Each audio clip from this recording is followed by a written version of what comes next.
got a new title. Kind of upgrading myself. Yeah, seeing that. Gonna play with that some.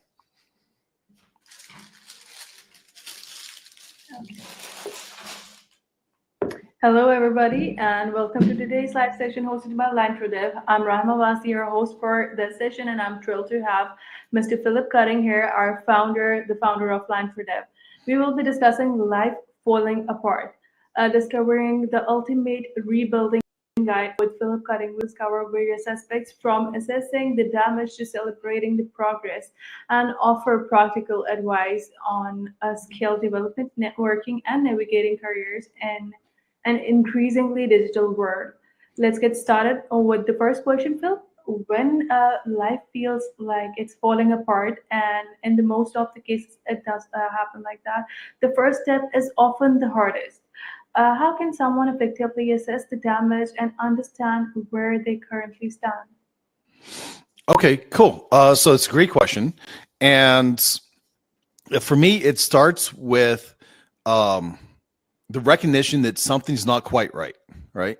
Mm-hmm. And it's kind of like, so there's a phase of maturity in this, right? When you're younger, your life falls apart quick because you never realize, and all of a sudden, you don't know where you're at, right? So just Exactly. take a step back, and I recommend doing a simple SWOT analysis. And I know it sounds formal and kind of heavy, but Mm-hmm. SWOT stands for strengths, weaknesses, opportunities, and threats, right?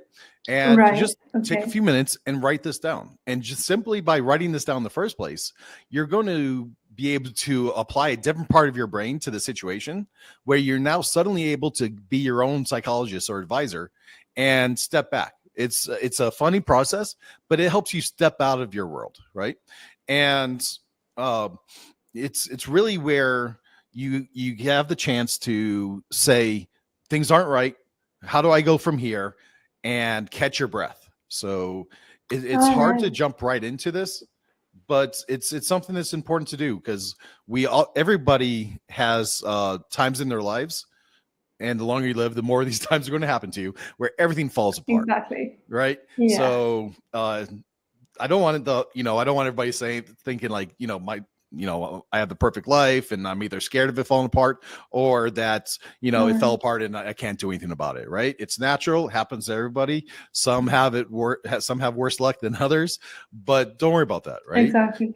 We're going to talk through Yeah. some steps here on how to kind of pull yourself out of that if you find yourself in there, or if you have the fear of ever have that happening to you, and it will, right? Mm-hmm. Just be prepared for it and realize it's a part of life. Yeah, I totally agree to that. Personally, I find that writing things down helps me see things more clearly. Do you have any tips for organizing this or information more effectively? Yeah, absolutely. So to organize this effectively, right? Hmm. You can start with having a journal.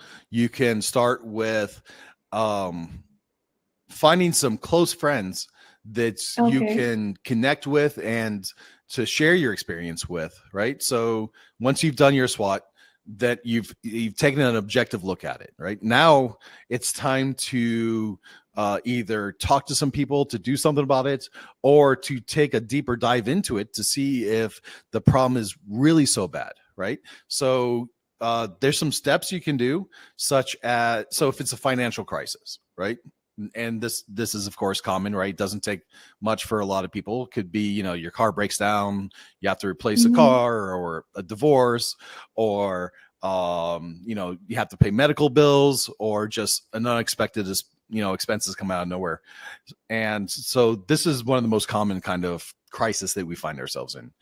Take a step back, look at your budget, use some kind of, like, I like to use QuickBooks, but you can also do this on spreadsheets. Most people do this simply on Okay. spreadsheets and look at their expenses, their incomes, and see how to move forward from that case. And again, just writing down is going to help a lot to get you to the next step, because everything becomes obvious once it's on an Excel sheet or Google spreadsheet.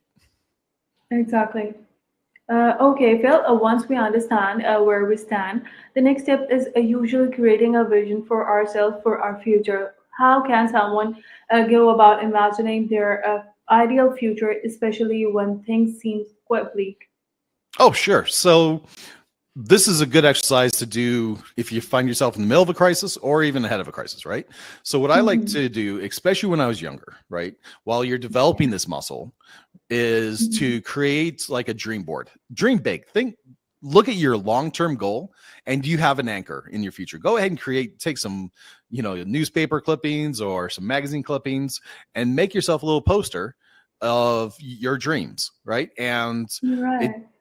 for this, don't put a goal on it, time span on it, right? This could be in 20 years or 30 years. This is your lifetime goals, right? This is your bucket list in effect, right? If you want to have that Porsche that's red, right? Whatever, put that on there, right? If your Ferrari, your boat, whatever, your airplane, right? I had a friend, and on her dream board was a pink helicopter, a Uh, um it was a funny color Porsche, right? It's a Porsche that you can't get okay. standardly, right? And I think it might have Right. been pink also, right? But I think it was like a funny shade, like a neon pink, right? Something you just couldn't get. Okay. You'd have to have it custom done. Okay. And some things like that, that is when you go back and you look at your board, right? And you say, there's Mhm. no way in heck this could have ever happened, but a lot of it will happen.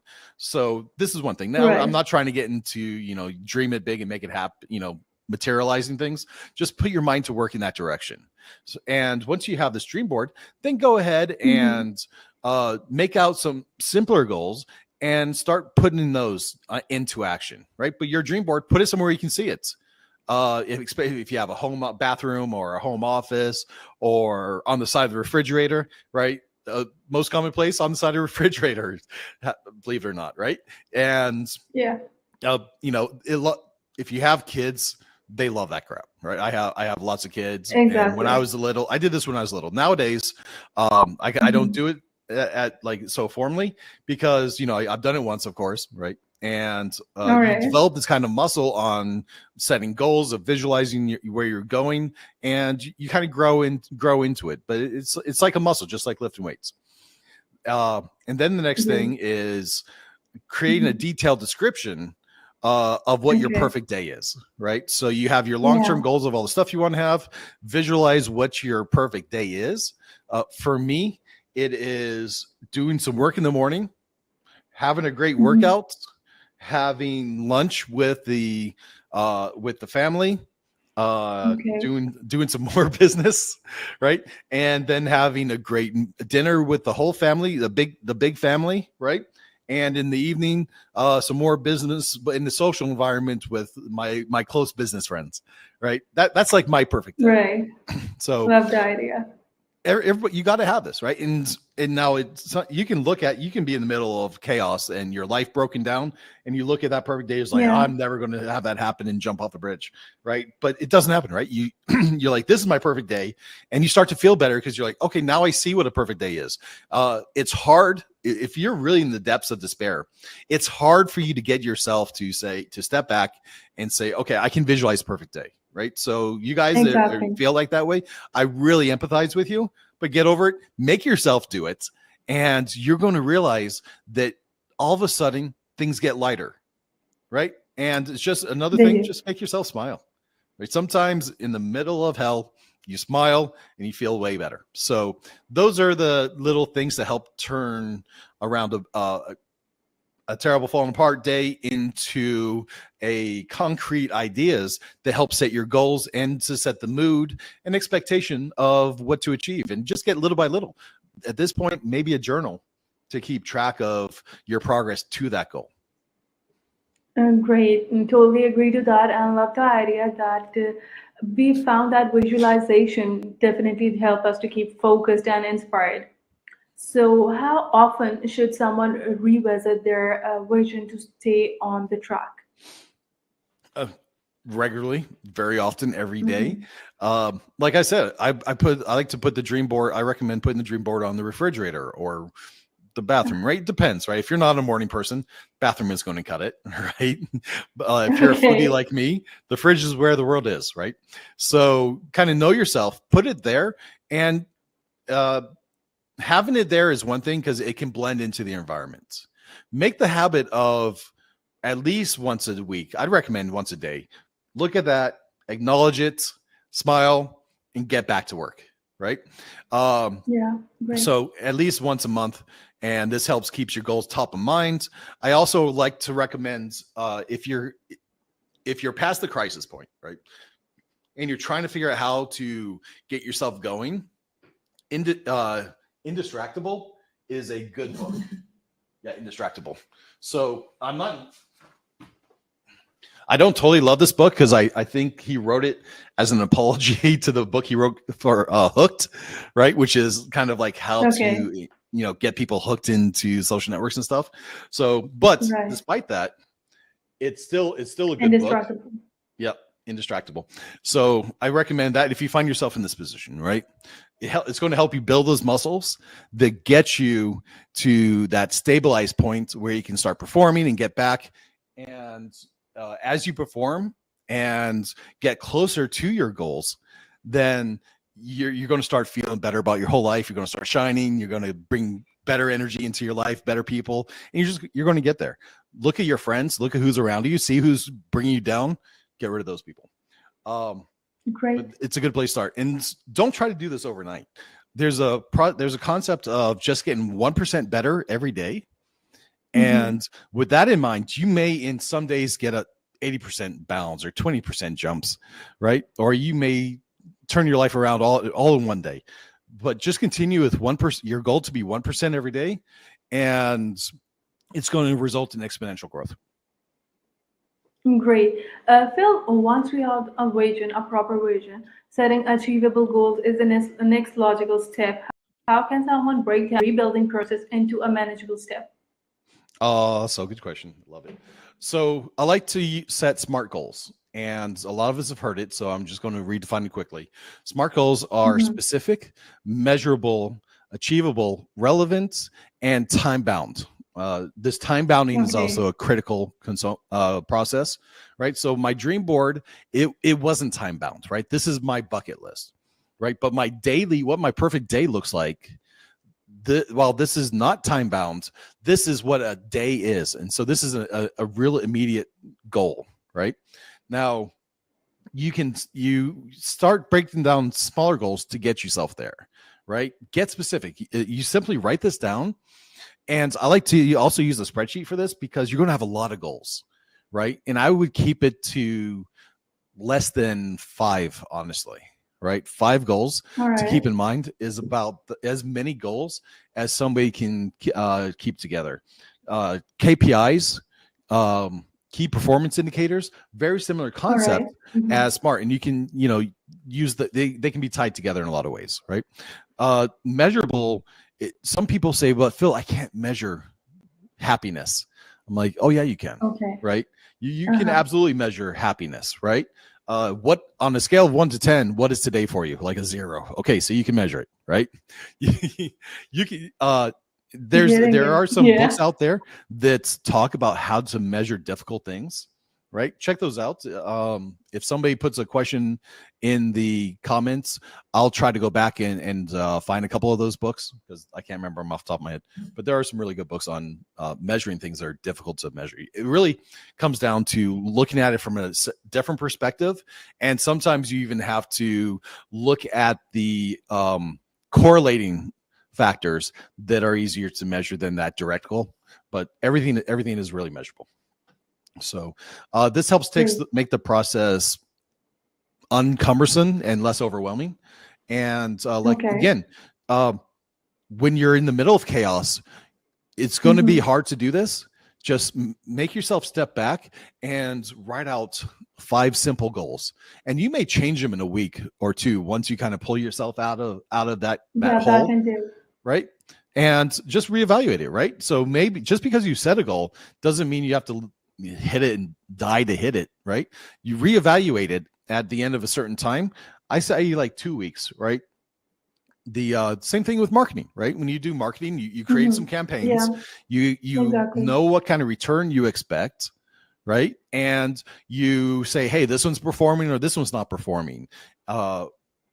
that's a separate course, so I'm not going to go into that. But same All with right. your SMART goals, right? Is it specific? Okay. Can I set the time frame for it? Can I define what success looks like or failure looks like? And can I go and then learn something from my failure or success of a goal? If you fail at hitting the goal, that's not failure. If you learn something from it. Now, if you didn't learn anything from it and you just keep hitting your head on the wall, then you probably have the wrong goal or the wrong approach. And you have to kind of step back and look at it. Share your goals with your close Absolutely. friends or somebody who can hold you accountable, right? Accountability partners is a big deal to help making you successful. Great. That's certainly a very practical advice from you. I've seen people getting queasy when they see the set goals that are too big and vague for them. How do you stay motivated throughout this process? Yeah, just so when you find a goal that is outside of your immediate the time frame that you set for it. Comfort. Yeah. Yep, right. Yeah. That's why we have this time bound component of SMART goals, right? So Right. when you realize that, or you're feeling queasy about it, right? Same thing. Either you're feeling queasy about it, it's too big of a goal, it's maybe not achievable, right? The A in Mm-hmm. SMART. Then break Yeah. it down into smaller goals and Okay. make those the targets, or reevaluate that goal, see if it really makes sense, right? You may set a goal that you're set and it's not for you. It's like my parents want me to become a doctor and I can't stand blood, but because my doctor said I should be a surgeon, that's what's going to make him happy, I set this goal. No, make these your goals, right? And if your parents want you to be a doctor, sit back, maybe talk to them, say, like, really, why did you want me to be a doctor, right? Because I have boys, Okay. and I joke that I want one of them to be a doctor, one of them to be an attorney, and the other one to be an astronaut, right? Um, so, none of them all want to be the president, right? But Okay. as they get older, I explain, I'm like, hey, this is just fun achievements, right? When we talk about this with you guys, it's not that I really want you to be a doctor or that I think you should be an astronaut or that you should be the best Okay. architect in the world. This is us setting some expectations for you so that you have some targets to reach, right? So if you have people in your life Exactly. that Yeah. are, they say you should be a doctor, right? Maybe you talk to them and say, why did you want me to be a doctor? Right?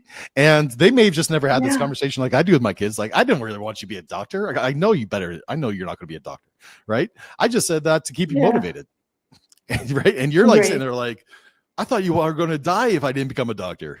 They're like, oh, come on. Yeah. I know you better. Yeah. Right? Uh, Mhm. this is a conversation you will have probably when you're older and kind of more connected, but nothing wrong with having this conversation when you're younger if you're feeling like these goals are not yours. So the point of that joke was to look at why you're feeling uncomfortable about a goal and see, is it really your goal in the first place, or is it too big of a goal? Do we need to step back? Do we need to circumvent, go around that goal? Do we need to create a strategy to get there? Or should we really take that inner discomfort and say, why am I uncomfortable about this goal? What's the butterflies, right? Where's the tension in there? Is it me? Is it the environment? Is it because I have a limiting factor in my mindset? Meditate on that some. We Yeah. all have limiting beliefs that are totally imaginary. So Yeah. they make me nuts, right? I have limiting beliefs and they piss me off, right? I see beautiful, Okay. talented people like you who have some, I don't think you have any limiting beliefs, but maybe. And they make me even more nuts because I'm like, you have so much talent, get your head, I'm like, get your head out of wherever it is and, pull life by the reins and go for it, right? So it's easier for us to, and we Yeah. all have this, right? We all see some of our close Exactly. friends and the people we love and like, you have so much talent, you're wasting it, Exactly. right? Easier to see it in Yeah. other people than ourselves sometimes. So realize that, right? Realize other people are thinking about that for you and step back out. The whole process we're talking about here to help you to pull out from that mindset and to appreciate and love yourself.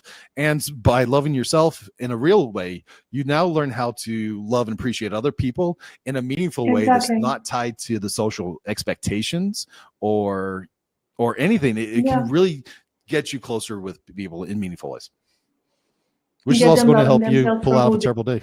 Yeah, start with loving yourself there. Yeah. I will be.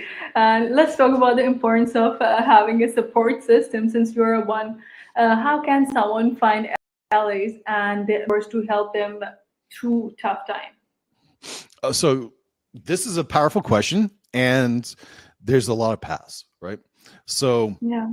you start by building a strong support system, and Mm-hmm. start by reaching out to friends and family, and you have this conversation. Like, start off with, I have these goals, and this is where I want to see myself. You share these Exactly. goals with those in the family. It's like, do you know anybody that could help me get closer to one of these goals? Right. And I don't like to say, hey, can you help me out with this? Because that's like a lot of pressure, right? But if you say, hey, do you know anybody that can help me get closer to this?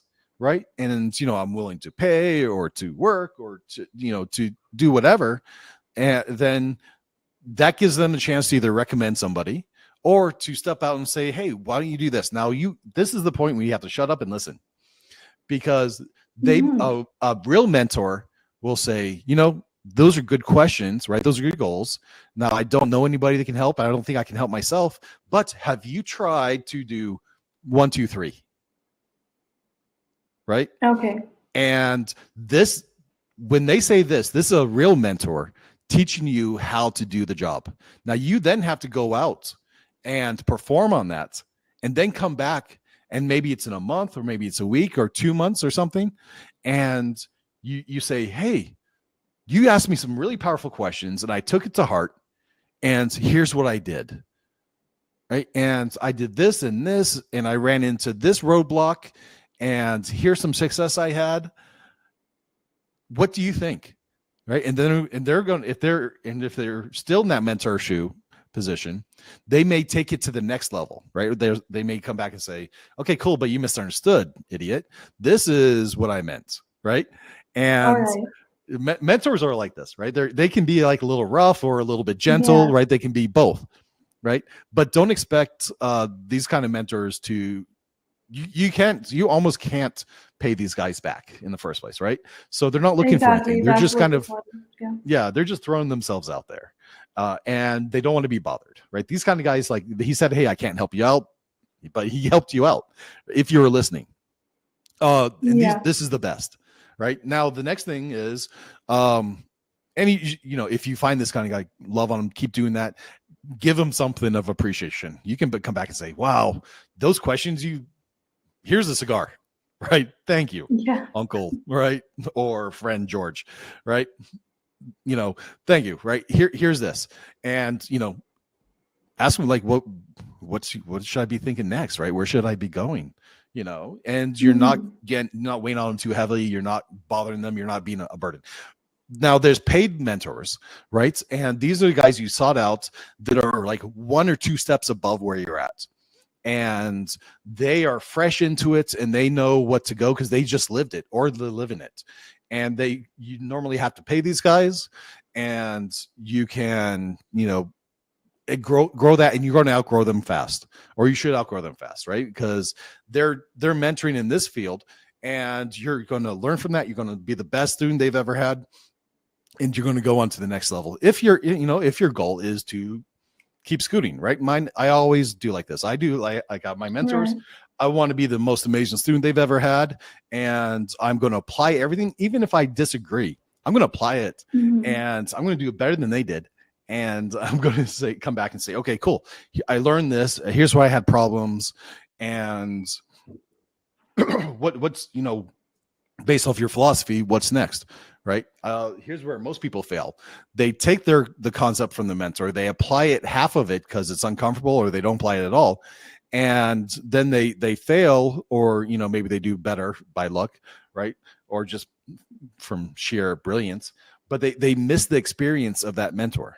So even if you Right. disagree with a mentor, apply with what they learned, what they give you, and see if that works, right? Because you don't know until you Yeah. do.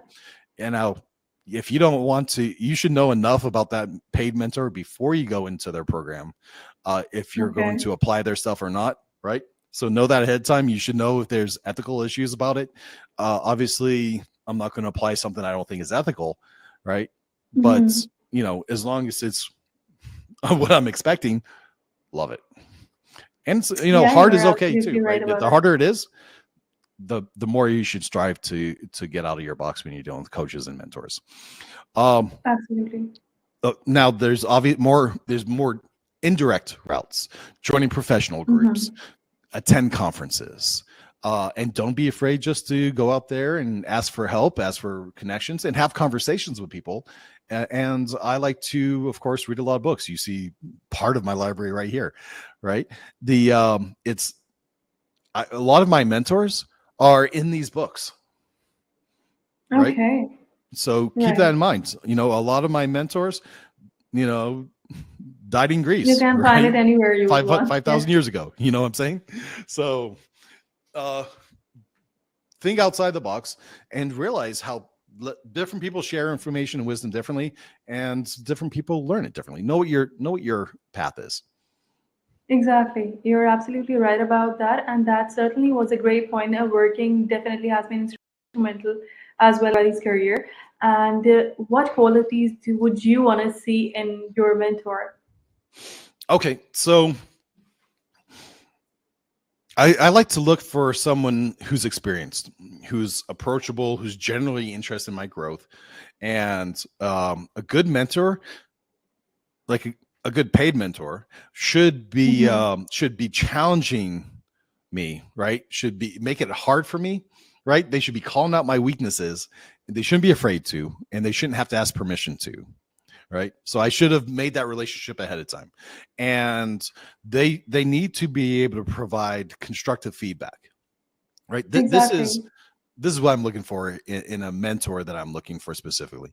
Now, I talked about the mentors where, they're kind of mentors in passing, right? They don't want to have that commitment, but they also want to see you do better, right? These are just good guys out there Exactly. that want to see the people around them successful. They're tired of people bothering them, right?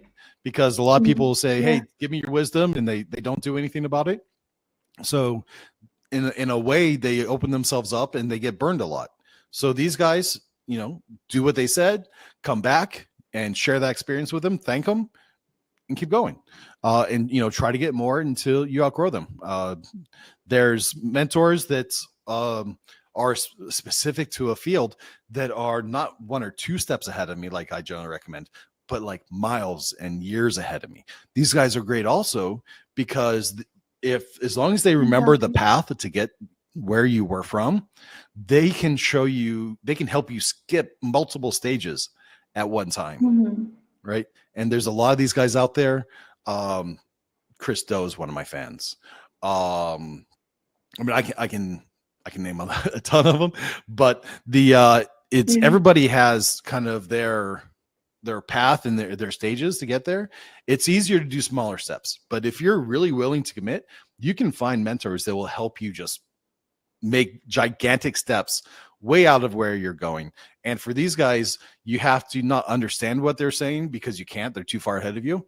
You have to just take blind steps and go for it and risk like everything to get where you're going. So picking the right mentor for you is really hard. You have to be ready for that. You have to know yourself if you can make those kind of changes, or if you have to be more gradual about it. Everybody has their place. There's times when I was ready to make those big jumps, and there's times I had too much going in my Hmm. life and I had to do baby steps, or I just had to focus on getting to the end of that day, right? Or the end of the hour. Right. And personal growth often involves a new developing skills as well. And what advice do you have for somebody who's looking to invest in their skill development? So continuous learning for me is the key. And what I like to do is I identify skills that are going to be most beneficial to my career, or if I'm coaching somebody Hmm. to their career or their path, right? So I deal with a lot of first time entrepreneurs. And Agree. for these Yeah. guys, I recommend certain paths, and I start kind of drip feeding them certain books or Hmm. certain philosophies or information that's going to help get them from one stage to the next, right? And it's a combination of soft skills, hard skills, and learning to sometimes unprogram yourself and changing habits that have been defining your day in unproductive ways. So it's every skill you make is a stepping stone to your next skill, to your future you. And it's process of continuous evolution. This is the kind of evolution I believe in, right? I'm not, I really don't hold Right. water that we came from fish to humans over a long time, right? So I think we grow specifically by skills, by learning to love each other, and by developing our community and building up those around us also. And I think that's part of the way humans appreciate themselves and how we grow as communities and as a species.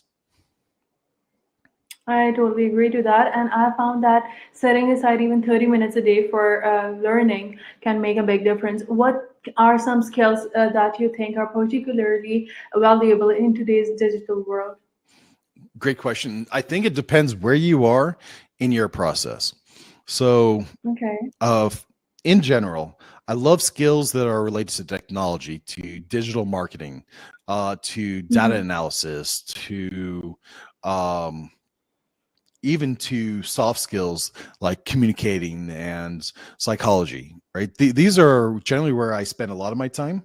And in your life cycle, you tend to have to start with the more hard concrete skills, learning to build a bridge, learning to program, learning how to take some hardware and turn it into a device, right? Learning how to take a network card and to set up a network, or how to build a little radio or something like that, right? You start with these real skills, and this is the basis for building your soft skills, your ability to communicate, your ability to analyze your marketing information. And then you step into some harder skills like digital marketing, network marketing. Social marketing is a cross between soft skills, psychology, and hard skills, technical skills, right? And you kind of keep building up on those. But it starts with having one really good and needed general specific skill. And as you evolve, you grow into the more softer skills, because it doesn't take but 10,000 hours to really master any kind of Okay. one fundamental technology, right? And all you need to be super successful in life is to have one really good skill that's in demand, right? And there's plenty Mhm. of them, right? Software development is going to be one for a long time, and it's one I think is useful, and it grows into the other skills very, very easily, and it goes into Great. entrepreneurship very easily. So Yes. I think that's where you go. See where you are in this life cycle. Start with one really good skill. Now, Mhm. if you're middle aged and you're trying to change paths, right? Say you're trying to go from a corporate job into an entrepreneurial job, right? You already Okay. have your core fundamental skill, right? And you already have some amazing soft skills. But now you need to go into learning how to create an app, how to create a company, and how to do all the marketing and leadership skills yourself, right? So if the fastest way to do that, find somebody like me who's going to help build the business with you, and who's going to walk you through steps, really, ask them all the questions, ask them to, in the beginning, ask them to point out the path that they're going to have to go through to become successful in the new entrepreneurship relationship, and have that discussion with them. Okay, so what's the difference of going between my corporate job to a startup to an enterprise, right? Because it's going to be a very different path for them than they've had before. And in the end, it's going to kind of circle back to what they're familiar with, but there's such a journey in between there that it is, Exactly. yeah, that whole entrepreneurship journey, totally different than anything they'll ever see Mhm. in a corporation, right? So you need somebody who's seen that before and takes them through the process. And they're going to say, just through the discovery process, right? Like I go through, like you go Mhm. through with me, is we see where you're at, and I can start recommending things for you, next steps for you. And through discussions, you grow into it. And then you find specific mentors to help you through the bottlenecks that, those in, myself or whoever, to get you around those bottlenecks that we're not well prepared to get you through. It goes back to finding good mentors. Great. Okay, that did answer our question. Financial stability, whereas, is a major concern for many. Philip, what strategies can someone use to rebuild their finances after a setback? Oh, for sure. You start with a thorough assessment of your current financial situation. And you can create a budget to track your income and your expenses Mhm. and focus on reducing debt. See where you're wasting money and Okay. learn to create an emergency fund. And this is All also right. wise to speak to a financial advisors if you need to. But the general kind of goal that gets people fairly successful, 10% to charities, tithing, 10% to savings, and 10% towards like personal growth, business, stuff like that. And then you want to have a certain percentage uh to investments, right? The most people, it's all different, right? But the lower you Mm-hmm. can reduce your everyday expense, especially in the Yeah. beginning, right? Simplify your life. Maybe you have to restructure some of your spendings, like right. No, so if you got, you find yourself in a tight financial situation, maybe it's time to trade in that $600 or $800 per month car lease and get something more affordable. Maybe it's time to move to housing that's more affordable, right? But whatever you have to do, Okay. get yourself in a position where you can maintain that. Make your goal to have 6 months of savings so that if something terrible happens, you're all set. Now, if you're in a place where you just can't save anything, right? Or you feel like you can't Mm-hmm. save anything, set aside 1% of your income. Just set this aside and either put it for savings or put it to tithing, right? I personally believe you start with tithing. So take this 1%, Okay. give it to God, right? Give it to, the bum on the street or the, your church or you name it, right? Take that 1%. You won't miss it, right? Find a way to increase your salary by that 1% or 5%, right?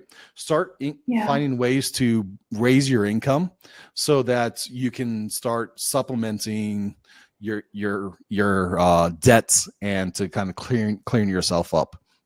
There's Exactly. there's different processes Mhm. depending where you're at, but it starts with Right. doing a good financial assessment, seeing where there's waste, seeing where there's opportunity, and put in that paper, Yeah. and set the goal of where you want to be in a week, in a month, in 3 months. Once you get going, I like to do 90-day plans for my finances.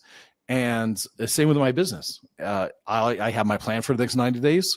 If you guys have tried to call me and sell me on like advertising or marketing or something, I'm like, I'm not considering it right now. I'll look at it for my next policy. Yeah. And like guys think I'm blowing them off. It's just part of my financial discipline. I have 90-day plans. That's where I'm solid with that. Definitely. That budgeting definitely has been a game changer for me, but yeah, it comes with a lot of difficulties. Do you have any tips for sticking to a budget? Oh yeah. So it starts with you've done your plan. Now you automate your Hmm. bills and you automate your savings, Okay. right? So if there's 1%, right, the best thing you can do is have that direct payment set up to go out to wherever it's going. When you get to the point where it's savings, automate those transfers and take Okay. your budget and deal with cash, right? When you're started off, right, cash is a terrible thing to have in your pocket, right? No, it's Okay. stressful and it's very limiting to not be able to pull out a credit card, and it's very inconvenient because you have Exactly. change, right? But Yeah. use cash so you can see how much you're going through. There's nothing like cash to say, wow, I spent way too much money today, or I'm about to spend this $200 on these shoes. And I see that's going to leave me with Yeah, 3 bills cash for the does rest of make the you month. realize a lot of things. Yeah, doesn't it? Doesn't it? Uh, It does. if you're going shopping, no, Mm-hmm. have your plan, have your grocery list, uh, do regular budgets, plan these Yeah. things out. Right in the very beginning, it's Mm-hmm. hard. You get as you get a bigger savings. When you hit that 6 months, well, really, when you hit that 3 months savings, right, you can really catch your breath. I recommend not breaking discipline until you have 6 months of savings of your current minimum life standard. Right now, once you have that set aside, now you can kind of like do another plan to see where you're at, to see where you can shift your priorities. It really depends on if you're heavily in debt, if you just don't have access to your finances, if you um, have opportunity but you don't have money, right? The Yeah. There's nothing wrong with having this budget, realizing that you aren't, you know, with limited resources, but there is unlimited resources out there. So realizing your limits will help you be more creative to solve the problems, to come up with solutions, to avoiding today what you should do to get rewards tomorrow.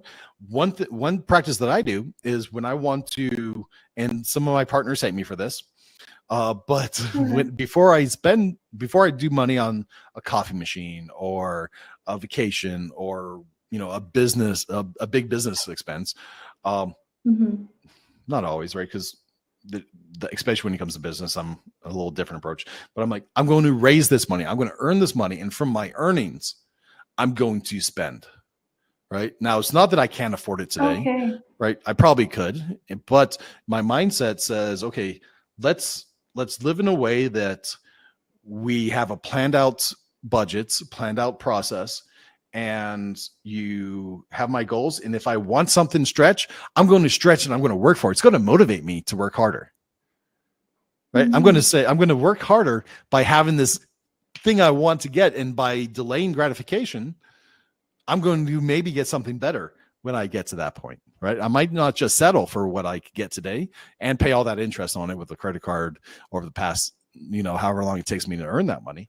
I'm going to work hard. I'm going to earn that money. And you're going to, I find for myself that I get to that goal faster. It drives me to get there quicker. And it has multiple side effects that I'm helping those people around me. I'm helping my employees. I'm helping these communities and businesses that I'm supporting and growing with. And I'm showing a discipline that inspires the youth around me and the adults around me to believe in a better community, to have a closer connection with God, and to just make the world a better place. And all just becomes by saying, hey, I know God will give this thing to me, and I just have to Mm-hmm. show him that I'm willing to work for it.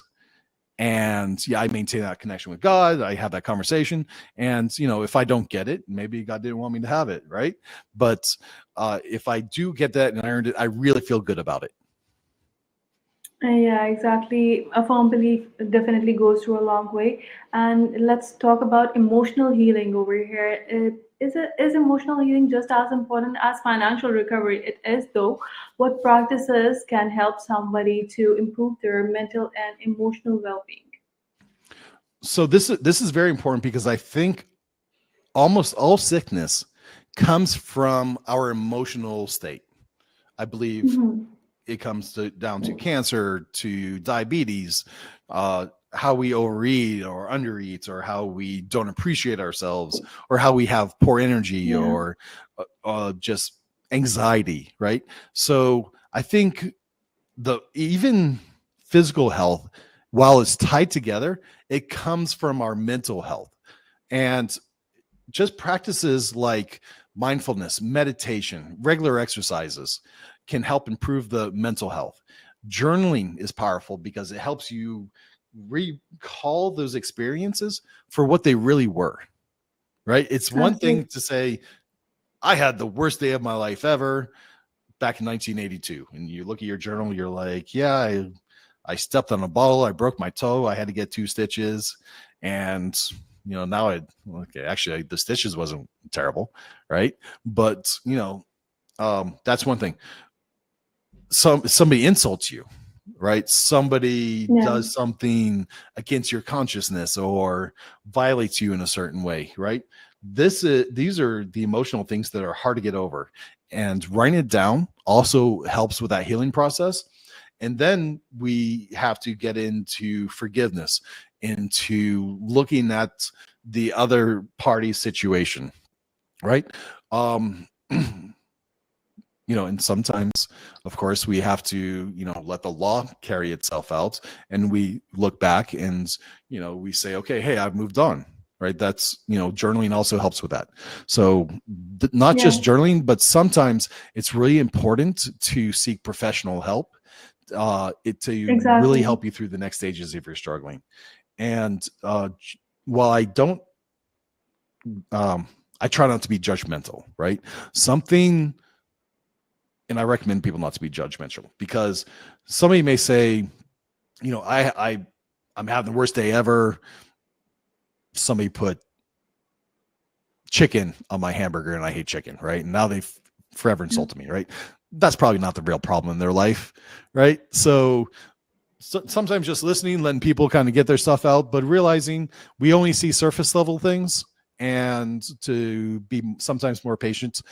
And sometimes people are also just not good energies to be around, and we have to get them outside of our lives. So Exactly. pay attention to who's in your life, get professional help, change your environment if you have to. These are all things that are critical. And while you start in the place you're at, right, a lot of us have the freedom to really move when we have to. So Yeah, you're absolutely right about that. And meditation had helped me a lot in a lot of ways. And how can someone start incorporating these practices into their daily routine? How would you suggest that? you start small, start simple, right? I am a big Mm-hmm. advocate in meditation and mindfulness. So Mm-hmm. even if you start with 3 or 5 minutes of meditation or a quick walk, this is going to start making a big difference as you incorporate this into your daily plan. Gradually increase the time or intensity or variety of methods that you have, so that you grow into being more comfortable with this. When I first started meditation, I started with simple four breathe. Some people call it box breathing or 4 count breathing. There's different Mm-hmm. terms for this, but I would count 4 breaths, right? And Okay. I'd count how many it was. I'd be like 1, 2, 3, 4, 2, 2, 3, 4, and see how I could get right without losing track of this. Um, Actually, the one I did was to 10, right? So it'd be 1 all the way to 10, 2 all the way to 10. And in the beginning, it was super hard. I sometimes had a hard time getting to 3 before I lost track of it and realized I had lost the track of it and was guessing, right? You could guess where it is, but the difference between Yeah. holding the meditation properly and kind of like messing around. So don't hold yourself too strictly on that, but work on it. And you'll see that over a short amount of time, you can really help balance your mind. You can help balance your body. I have to actually start getting back to working out now that, my life is getting more calm as my kids grow up. Having kids, or other kind of chaotic events in your life will cause disruptions for a time that's even beyond your control. But you can always control some part of your life, and little by little get to that state of calmness and happiness that you need to be to have joy in your life and to be productive. So don't feel like you have to do it all at one time.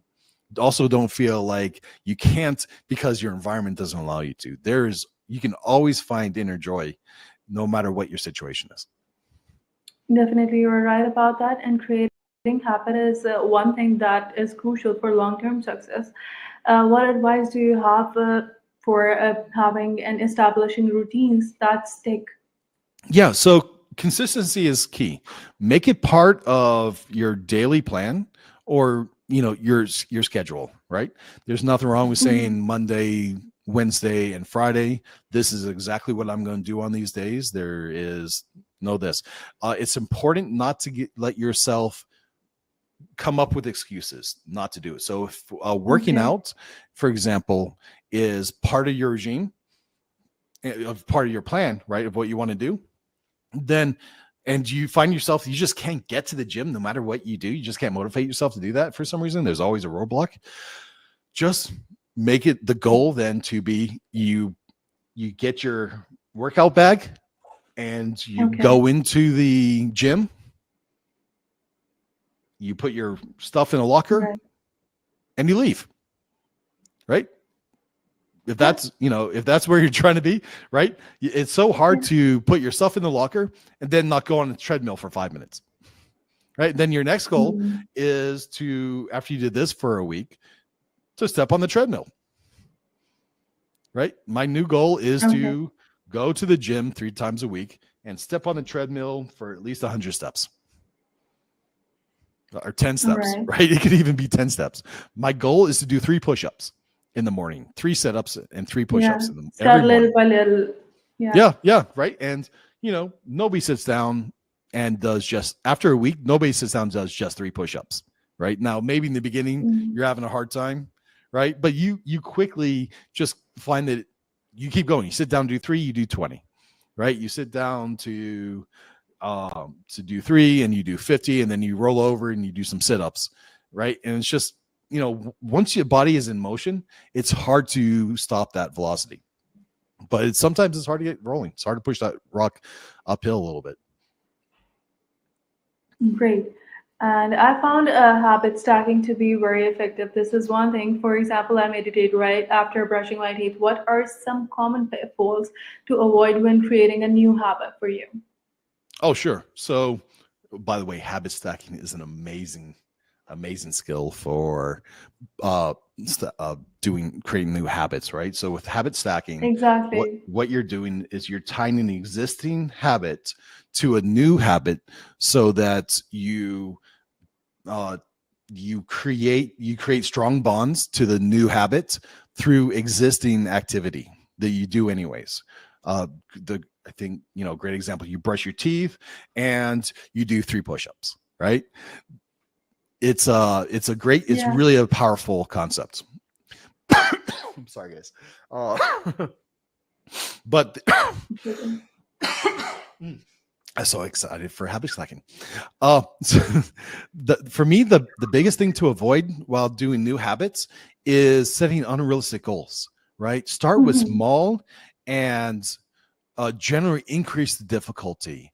Also, it's important to be patient and forgive yourself if you slip up some, right?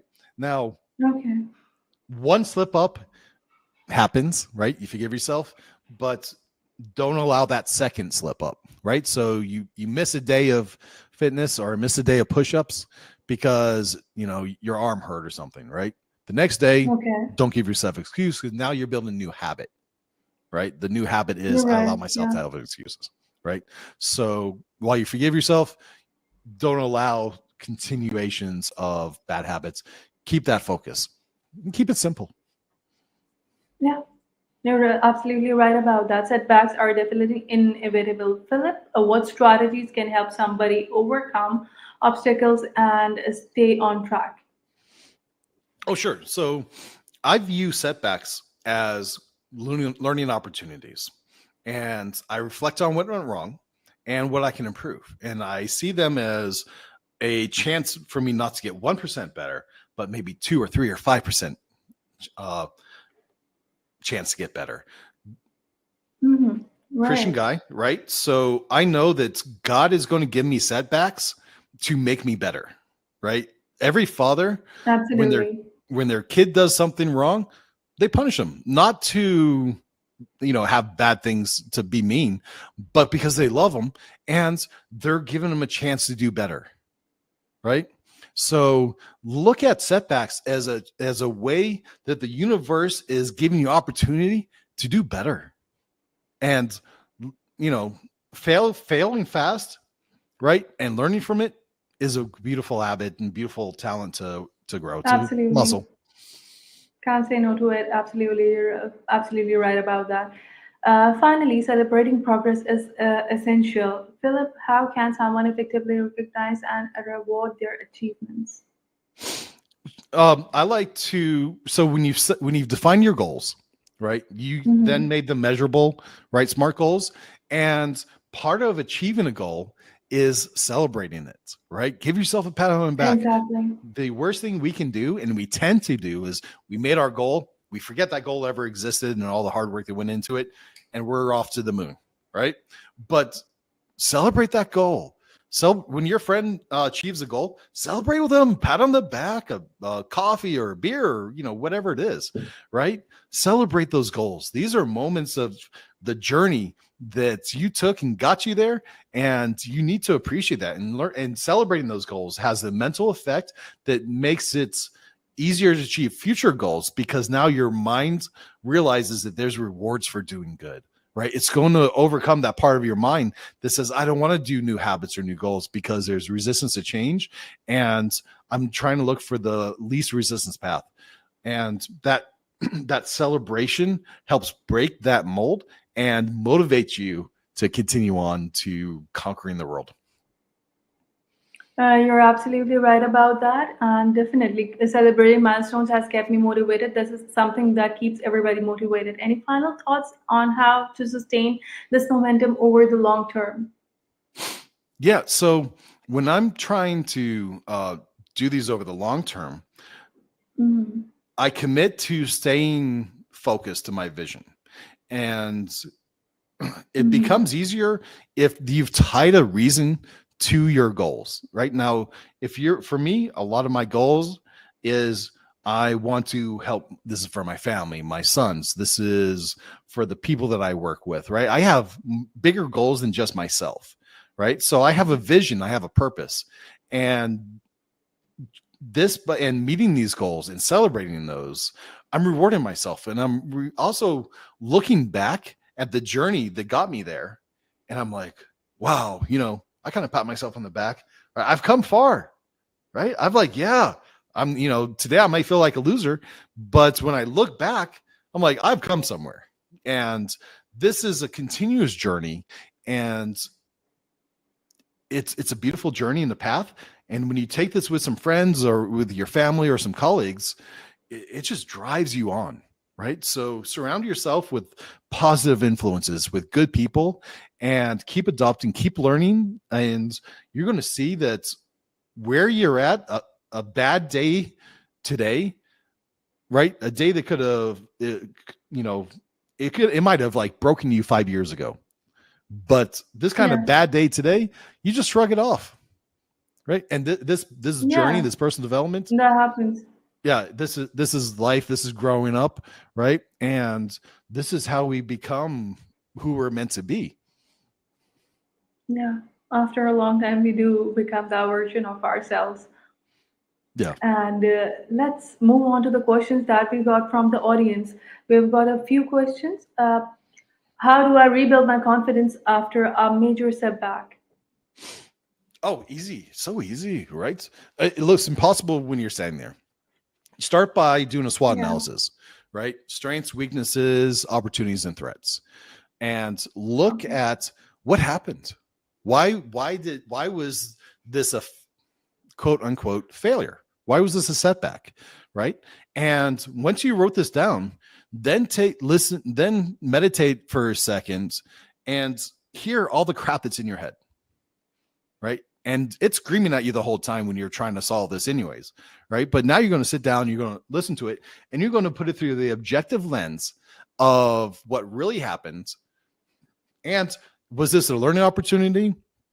Is this a place where you messed up and have room for growth? Right. Look at the causes Hmm. and then go back and maybe apologize, right? If you need to, right?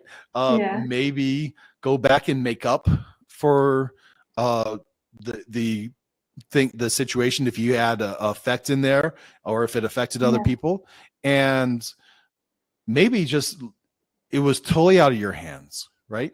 And see Hmm. what you could do to rebuild back better based off of going through this, right? Maybe this is, coal starts off as an ugly rock, black rock, becomes diamonds, right? What in this is going to get you closer to being a diamond?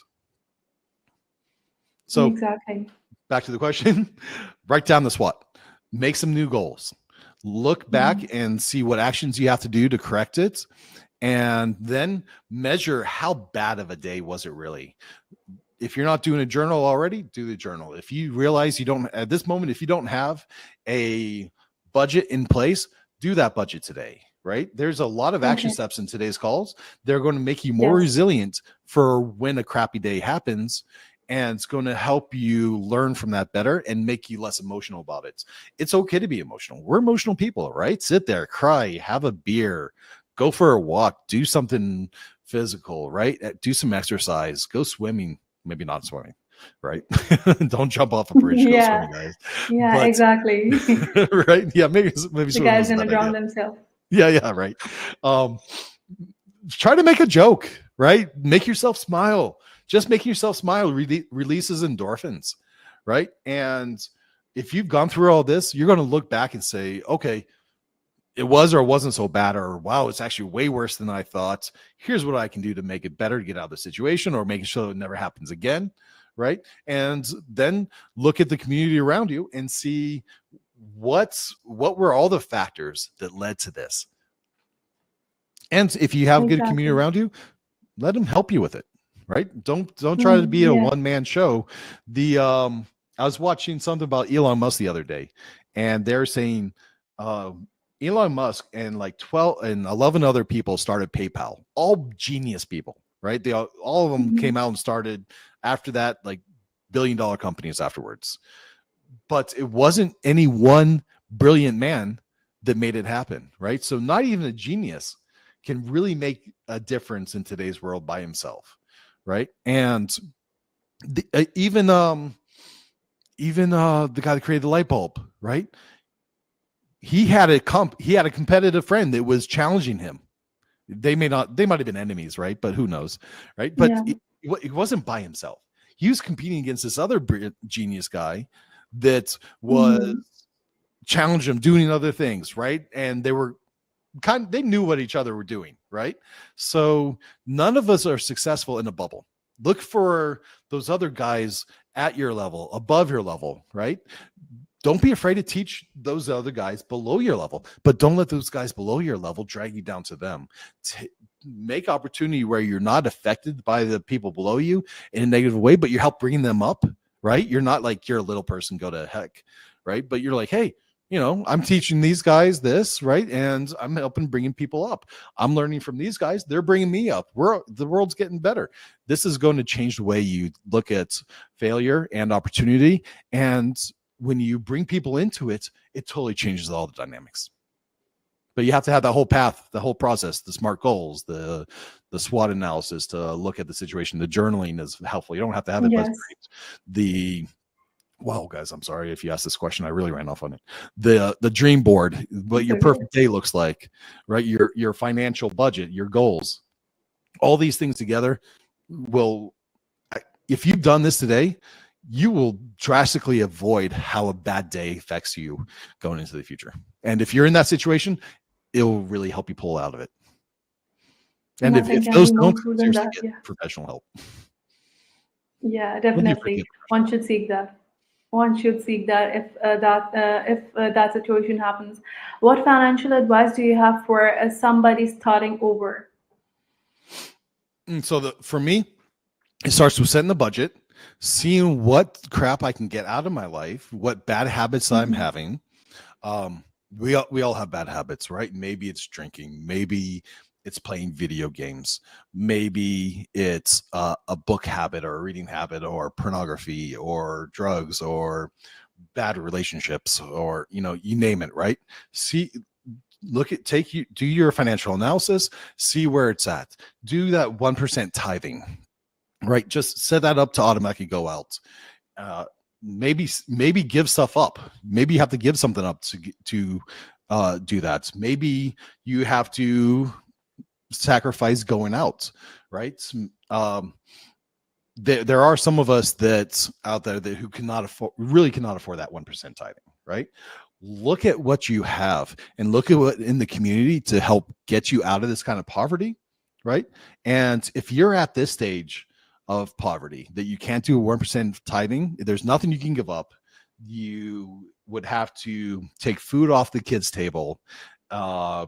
and you would have to have, you couldn't have 7 hours of sleep, right? 7, 8 hours of sleep for most people, critical to doing this, right? For overall health, right? This is one of the goals you have to have is your sleep, some activity, right? And work and community, right? Those are the things you really need in your life. But it starts with sleep if you're not getting that. If you're in that place where Great. you can't get those core factors, right? Then there's churches around. There are people who, there's programs out there to get you out of this poverty. There is people to help you with any kind of addictions, and there's programs out there and people out there that will help you and who are ready and hoping to help you to get over that. And it comes with discipline. And if you did the goals that we talked about today and you went through those steps, you can do that. You can even go to the library, get some paper, write out this stuff down. And at that library, you can ask for those resources on where to go, who's out there to help you. If you can't find that in the library, go to the church.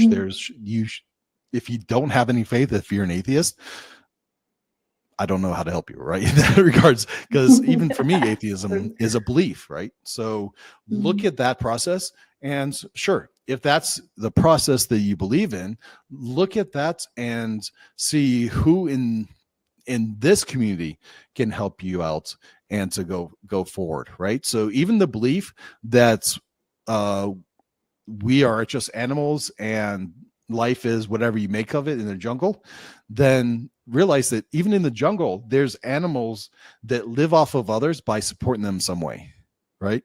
So there's birds that eat the bugs off of hippos. There's fish that eat the leftovers of whales, right? There's even in nature, right? Look at the environment and see how nature supports itself. There's people that will help you and who are looking to help you, and you just have to show that you're serious about it. All the steps we talked about today will show that you're very serious. Definitely. And there's one more question to over here, which will definitely help us out in identifying what the problems are. How can I identify and let go of negative influences in my life? Okay, I heard the questions. How can I identify and get rid of negative influences in my life? Exactly. Okay, this is SWOT. Exactly, right? Strengths, weaknesses, opportunities, and threats. Those weaknesses, those bad influences in your life are threats. The good influences are opportunities. Strengths and weaknesses are personal strengths and weaknesses initially, and then those you can even look into the environment and see what's in there. All right. So I start off with this SWOT analysis and really spending some time on it, a day, a week, if you have to, right? Brainstorm on it. There's no right or wrong answers in there. And it's not the forever thing, right? This is not like, this is defining me. This is my position today and what where do I stand today? And from there, you can create that plan, your SMART goals to start getting you out there. Keep them simple, keep them smart, right? And if it's drugs, look for somebody to help you get away from drugs. If it's not having the skills, right? There's a lot of places to get skills. YouTube nowadays, I mean, seriously, for free on YouTube, you can go to the library and you can learn any skill you want. And you can start there's hour videos, there's 20-hour videos. There's all the information you need to get a general skill today and to build it up into something that's going to change your life. Start with if you're really in that position where it's hard to identify where the strengths and weaknesses are, right? And you can't kind of like figure out where to go. See if you have a really strong base skill. And if you don't, pick one that's interesting and develop it well. And then you can start working on your other skills. They're going to help you create better opportunities for yourself. But as far as, identifying threats or things that are holding you back, look at the people around you. look at the habits that you have. See if you've defined what your perfect day looks like. What's varying from that? What is the separation? And in that perfect day, who's the perfect people that I want to be around? And are these people around me those people? Are they close? If not, talk to some of those people that you want to get around, right? Find a mastermind, find mentors, find a community, and start getting influenced by these guys and seeing what about them is making their lives the way it is. And kind of compare that to you. Now, I'm not talking about cars. I'm not talking about the planes or all the jewelry or all the fancy stuff. Look at really what's in their lives. What is it they're saying? Who's around them, right? What are they doing? And sometimes you have to dig a little bit for the surface, maybe, have a coffee and talk to these guys. And it starts with just inviting somebody, say, hey, I'll buy you a coffee. And, over at Tim Hortons, right, a $3 coffee, right? You get pretty far with that.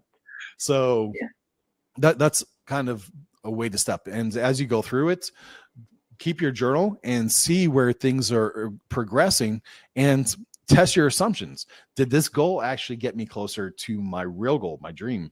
Did doing this action, this goal, take me closer or further apart? My goal to get a tattoos over my face, should I change that goal? Right? Is it going to help get me that Porsche and that job where I'm a surgeon? Right? Think of how things are reflecting and check the progress as you go. You'll have fun. And have fun with it, by the way. Humor is the key to life, I think. Yeah, you're absolutely right about that. Philip, thank you so much for sharing your expertise with us today. And thank you to our audience for joining. If you found this valuable, please like, subscribe, and share this video to our LinkedIn, YouTube, and Facebook channels as well for more insightful sessions from Line Pro Dev. Thank you so much for watching this video till end. Until next time, stay safe and take care.